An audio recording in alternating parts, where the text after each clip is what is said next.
حضرت آدم علیہ الصلوۃ والسلام کی حضرت حوا کے ساتھ پہلی زفاف۔ حضرت آدم جب نیند سے جاگے تو دیکھا ان کے ساتھ ان کے جیسی ہی مخلوق لیٹی ہے، لیکن ان کے اعضاء تھوڑے مختلف ہیں۔ اسی لمحے اللہ نے شہوت کو پیدا کیا، جس سے آدم کے دل میں اس عورت کو چھونے کی چاہت پیدا ہوئی۔ آدم نے سب سے پہلے حوا کے جس عضو کو پکڑا۔ بسم اللہ الرحمن الرحیم۔ نسل انسانی کے وجود میں آنے سے 2000 سال قبل رب العزت نے کائنات کو تخلیق فرمایا۔ زمین پر جنات کو حکمرانی دی جو آگ سے پیدا کیے گئے تھے، اور آسمان پر نور سے پیدا کیے گئے فرشتے اور ملائکہ تھے۔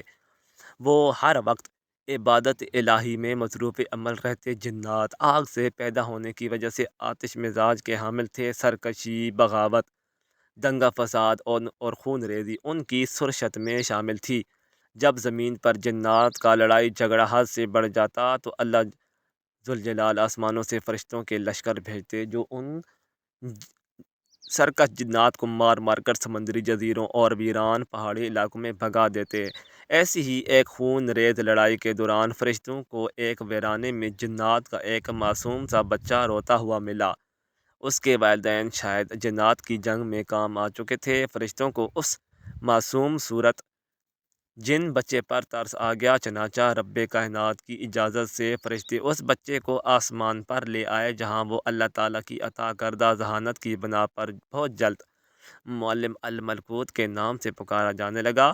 سعید بن مسیح فرماتے ہیں کہ یہ آسمان دنیا میں فرشتوں کا سردار تھا۔ ایک صبح کا ذکر ہے، فرشتے حسب معمول عبادت الہی میں مصروف تھے کہ اچانک عرش الہی سے ایک حکم فضا میں بلند ہوا۔ ترجمہ: میں زمین پر اپنا نائب بنانے والا ہوں۔ فرشتے اللہ رب العزت کے اس فیصلے پر حیران اور متعجب ہوئے اور عرض کیا، اے ہمارے رب، ایسے شخص کو کیوں پیدا کرتا ہے جو زمین میں فساد کرے اور خون بہائے؟ اور ہم تیری تسبیح، حمد اور پاکیزگی بیان کرنے والے ہیں۔ اللہ تعالیٰ نے فرمایا، جو میں جانتا ہوں تم نہیں جانتے۔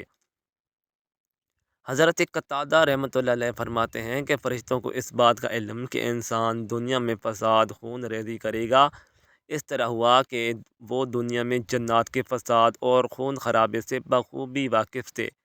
حضرت عبداللہ بن عمر فرماتے ہیں کہ جنات حضرت آدم علیہ السلام سے 2000 سال پہلے سے آباد تھے، اور جب وہ خون ریزی کرتے تو اللہ تعالیٰ ان کی سرگوبی کے لیے فرشتوں ہی کو بھیجتے تھے۔ ابن ابی حاتم نے حضرت ابو جعفر باقر سے روایت کیا ہے، اور حضرت ابن عباس سے بھی اسی طرح کی بات منقول ہے، اور یہ بھی کہا گیا کہ انہوں نے لوح محفوظ سے اطلاع پائی تھی، اور یہ روایت بھی ہے کہ یہ بات فرشتوں کو ان کے دو ساتھی فرشتوں ہاروت اور ماروت نے بتا دی تھی، اور ان دونوں کو یہ بات اوپر والے فرشتے سجل نے بتائی تھی۔ قرآن کریم میں حضرت آدم کا ذکر۔ حضرت آدم علیہ السلام کا نام قرآن کریم کی 9 سورتوں کی 25 آیات میں آیا ہے۔ سورہ بقرہ میں 5 جگہ، سورہ ال عمران کی 2 آیات میں، سورہ المائدہ کی 1 آیت میں، سورہ الاعراف کی 7 آیات میں، سورہ الاسراء کی 2 آیات میں، سورہ کہف اور سورہ مریم میں ایک جگہ، سورہ طٰہٰ میں 5 مقامات پر، اور سورہ یاسین میں 1 جگہ۔ سورہ بقرہ، سورہ الاعراف، سورہ الاسراء، سورہ کہف اور سورہ طٰہٰ میں نام اور صفات دونوں کے ساتھ، اور سورہ حجروس میں فقط صفات کے ساتھ ذکر کیا گیا ہے، جبکہ سورہ ال عمران، سورہ مائدہ، سورہ مریم اور سورہ یاسین میں ضمنی طور پر نام لیا گیا ہے۔ تمام نعمتیں اور آسائشیں ہونے کے باوجود حضرت آدم علیہ السلام نے جب جنت میں تنہائی اور اجنبیت محسوس کی تو اللہ پاک نے حضرت اماں حوا کو پیدا فرمایا۔ محمد بن اسحاق حضرت ابن عباس سے روایت کرتے ہیں کہ حضرت آدم علیہ السلام سو رہے تھے کہ اللہ پاک نے ان کی چھوٹی پسری سے حضرت حوا علیہ السلام کو پیدا فرمایا۔ جب حضرت آدم علیہ السلام نیند سے جاگے تو دیکھا کہ ان کے پاس ایک ایسی مخلوق لیٹی ہے جو ان سے کچھ زیادہ مختلف نہیں ہے۔ تفسیر ساوی شروع اور زراقی پر لکھا ہے کہ جب حضرت آدم نے اپنی ہی جیسی خوبصورت مخلوق کو اپنے پاس لیٹے دیکھا تو ان کی طرف دست مبارک بڑھانے کا ارادہ فرمایا، تو فرشتوں نے عرض کی کہ ٹھہر جائیں، پہلے ان کا مہر ادا کریں۔ آپ علیہ السلام نے فرمایا کہ ان کا کیا مہر ہے؟ فرشتوں نے عرض کیا کہ ان کا مہر یہ ہے کہ آپ ہمارے سردار محمد مصطفیٰ صلی اللہ علیہ وآلہ وسلم پر 10 مرتبہ درود پاک پڑھیں۔ چنانچہ آپ علیہ السلام نے درود پاک پڑھا اور فرشتوں کی گواہی سے آپ علیہ السلام کا حضرت اماں حوا سے نکاح ہو گیا۔ روایت میں یہ بھی ہے کہ حضرت آدم اور حضرت حوا 60 سال تک جنت میں رہے، لیکن ان کو حق زوجیت ادا کرنے کا حکم نہ تھا اور نہ ہی بچے پیدا کرنے کا۔ حضرت آدم اور حضرت حوا بڑے آرام و سکون سے جنت میں رہنے لگے۔ اس عرصے میں دونوں پر جنت کے کسی بھی حصے میں جانے پر پابندی نہ تھی سوائے شجر ممنوعہ کے۔ شیطان اب ان دونوں کا کھلا دشمن تھا اور اپنی سزا کا بدلہ لینے کے لیے بے قرار بھی۔ اس کی شدید خواہش تھی کہ یہ اللہ کے حکم کی خلاف ورزی کرے۔ پھر شیطان نے ان دونوں کے دلوں میں وسوسہ ڈالا تاکہ ان کی شرمگاہیں جو ایک دوسرے سے پوشیدہ ہیں بے پردہ ہو جائیں۔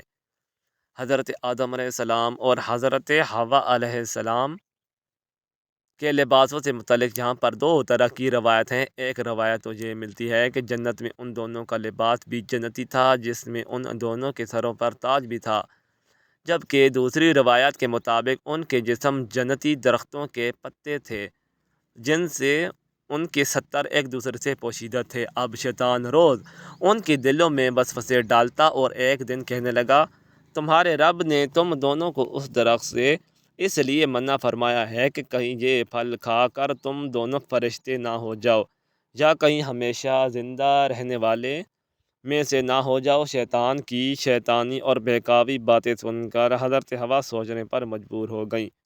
آخرکار شیطان کی مسلسل کوششیں اور سازشیں رنگ لے آئیں۔ اس نے حضرت حوا کو پھل کھانے پر راضی کر لیا۔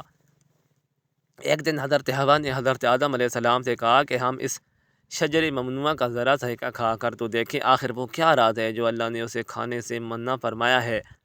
شروع میں تو حضرت آدم اس کے لیے قطعی طور پر تیار نہ تھے، لیکن پھر حضرت حوا کے مسلسل اصرار پر بادل نخواستہ وہ بھی راضی ہو گئے۔ خیر، حضرت آدم و حوا پھل کھانے پر تیار ہوئے اور ابھی پوری طرح پھل چکھا بھی نہ تھا کہ ان کی شرمگاہیں ایک دوسرے پر عیاں ہو گئیں، جس پر دونوں نے پریشانی کے عالم میں جنت کے درختوں کے پتے توڑ توڑ کر اپنا بدن چھپایا۔ اللہ نے دونوں کو پکارا اور فرمایا کہ کیا میں نے تم کو منع نہیں کیا تھا اس درخت کا پھل نہ کھانا اور شیطان کے برغلانے میں نہ آنا؟ یہ تمہارا کھلا دشمن ہے۔ دونوں نے جب اللہ کی پکار سنی تو مارے خوف الہی کے کانپ اٹھے۔ اللہ پاک فرمانے لگا، اب تم دونوں ایک خاص مدت تک زمین پر ہی رہو گے جہاں تم ایک دوسرے کے دشمن ہوگے اور وہیں مرنا ہے اور اسی میں سے پھر پیدا ہونا ہے۔ پھر دونوں کو زمین کی طرف روانہ کر دیا گیا۔ روایت میں یہ بھی ہے کہ حضرت آدم علیہ السلام ہند میں جبکہ حضرت حوا کو جدہ میں اتارا گیا۔ دونوں ایک دوسرے کو ڈھونڈنے لگے لیکن ایک دوسرے کو ڈھونڈ نہ پائے۔ حضرت سعدی لکھتے ہیں کہ حضرت آدم علیہ السلام جب ہند میں اترے تو ان کے پاس حجر اسود اور جنت کے درختوں کے پتے بھی تھے جن کو انہوں نے زمین پر پھیلا دیا۔ حضرت ابن عباس سے مروی ہے کہ حضرت جبرائیل علیہ السلام حضرت آدم علیہ السلام کے پاس آئے اور گندم کے 7 دانے ساتھ لائے۔ حضرت آدم نے پوچھا، یہ کیا ہے؟ عرض کیا، یہ اس درخت کا پھل ہے جس سے آپ کو روکا گیا تھا لیکن آپ نے تناول فرما لیا، تو اب میں اس کا کیا کروں؟ عرض کیا، ان کو زمین میں بو دیجئے۔ حضرت آدم ایک طویل عرصے تک اللہ کی بارگاہ میں روتے رہے۔ ایک دن اللہ پاک کو حضرت آدم کی گریبانگزاری پر رحم آیا تو اللہ پاک نے حضرت جبرائیل کو بھیجا کہ آدم کو معافی کی خوش خبری سنا دو۔ حضرت آدم خوشی سے سرشار بارگاہ خداوندی میں سر بسجود ہو کر شکر بجا لائے۔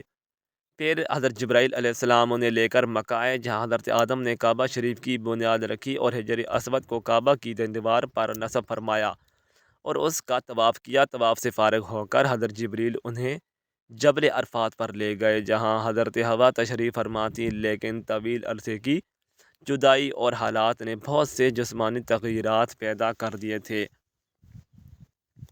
چنانچہ دونوں ایک دوسرے کو پہچان نہ پائے، جس پر حضرت جبرائیل نے دونوں کا تعارف کروایا۔ ناظرین، یہی وہ رات تھی جب پہلی دفعہ آپ کو حیض بھی آیا اور اللہ پاک سے حکم سے پھر حضرت آدم اور حضرت حوا کو کثیر اولاد ہوئی۔ حضرت اماں حوا کے حمل سے جڑواں بچے پیدا ہوتے تھے جن میں ایک لڑکا اور ایک لڑکی ہوتی تھی۔ جب آپ دوسری دفعہ امید سے ہوتی تو پھر ایک لڑکا لڑکی پیدا ہوتی، اس طرح پہلے حمل سے پیدا ہونے والے بیٹی کی شادی دوسرے حمل سے پیدا ہونے والی بیٹی سے کر دی جاتی تھی، یعنی ایک حمل سے پیدا ہونے والے بچے سگے بہن بھائی قرار پائے۔ ناظرین، جہاں آپ کو یہ بات بتاتے چلے کہ اللہ تعالیٰ نے حضرت حوا کو خود ہی حضرت آدم کی زوجیت کے لیے پیدا فرمایا تھا، اس لیے نکاح پڑھانے کی ضرورت نہیں تھی، بلکہ اللہ پاک نے فرشتوں کی گواہی میں حضرت حوا کو حضرت آدم کی زوجہ بنا دیا تھا۔ قرآن پاک میں اللہ پاک نے حضرت حوا کے لیے زوجہ حضرت آدم کا لفظ ہی استعمال کیا گیا ہے۔